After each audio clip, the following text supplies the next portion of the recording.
그래도 예수님의 소문은 점점 더 퍼져 많은 군중이 말씀도 듣고 병도 고치려고 모여왔다. 그러나 예수님께서는 외딴 곳으로 물러가 기도하셨다. 오늘 독서인 요한 1서의 말씀을 되새겨 봅시다.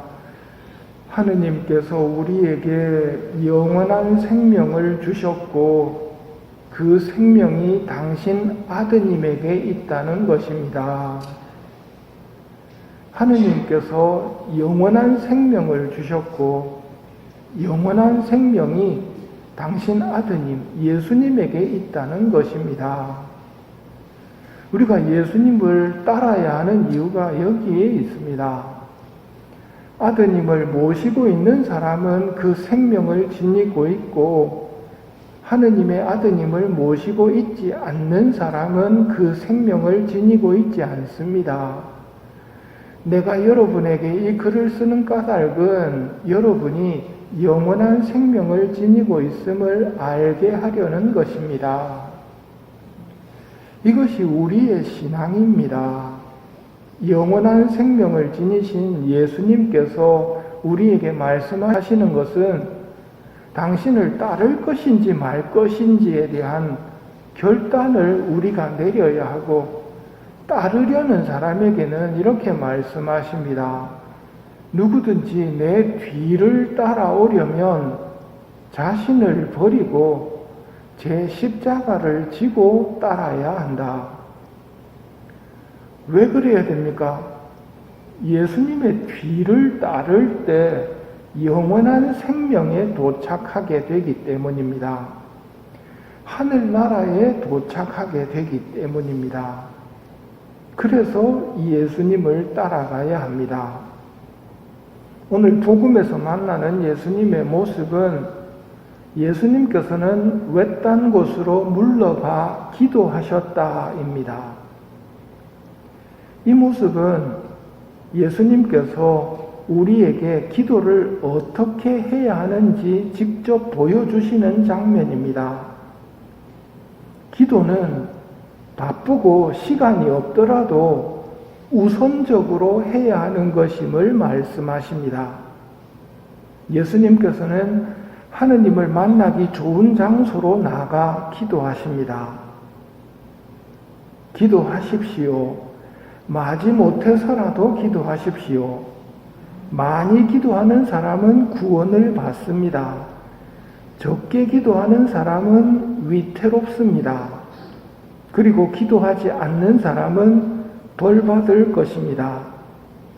의지를 보시고 상을 주시는 것이지 감정이 중요한 것이 아닙니다. 하고 가르치신 비오신 부님의 가르침을 되새겨 봅니다. 그런데 우리에게 혼란한 말들이 들려옵니다. 사는 게 기도지 뭐 따로 기도를 해야 하느냐, 이런 말들이 들려옵니다. 이렇게 말하는 사람들과는 토론을 하지 마십시오. 미움만 커지고 죄짓기 쉽습니다. 이런 이들을 위해 기도해 줘야 합니다. 이런 말들이 들려오고 혼란스러울 때 토론에서 답을 찾을 것이 아니라 예수님은 어떻게 하셨나를 보면 됩니다.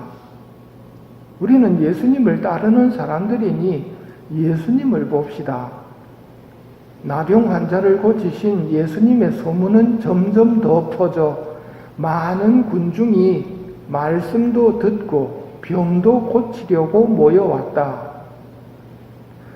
유혹하는 자는 말할 것입니다. 기적을 일으키고 치유를 하고 복음을 선포하고 이게 다 기도지 뭐 따로 기도해야 한다고 하느냐. 하지만 예수님께서는 그런 가운데 외딴 곳으로 물러가 기도하셨다. 이게 예수님께서 보여주시는 정답이고 모범입니다. 예수님을 잘 따르셨던 성녀 마더 데레사 수녀님이 세우신 사랑의 선교회도 바쁜 봉사활동 가운데 지냈지만 기도 시간만큼은 확고했습니다. 수녀님은 말씀하십니다. 매일 애써 기도하십시오. 매일 기도하십시오가 아니라 매일 애써 기도하십시오. 그리고 기도가 봉사의 바탕이라 말씀하셨습니다. 우리는 기도와 미사로 하루를 시작하고 1시간 동안의 성체조배로 하루를 마칩니다. 쉼 없이 행하고 쉼 없이 주려면 하느님의 은총이 필요합니다. 성체조배에 대한 비오신부님의 말씀도 들어봅시다. 사람들한테서 위안을 받을 생각은 하지 마십시오. 그들이 어떤 위안을 줄 수 있단 말입니까? 감실 앞으로 가십시오. 거기서 여러분의 마음을 털어놓으십시오. 위안은 거기에서 찾을 것입니다. 오늘의 복음입니다. 예수님의 소문은 점점 더 퍼져 많은 군중이 말씀도 듣고 병도 고치려고 모여왔다. 그러나 예수님께서는 외딴 곳으로 물러가 기도하셨다. 오늘 복음에 나오는 예수님의 모습을 잘 새기고 우리도 바쁜 일상 속에서도 하늘을 바라보는 기도의 시간을 만드는 은총을 연옥 영혼들에게 부탁하고 우리는 이 미사를 연옥 영혼들을 위해 봉헌하도록 합시다.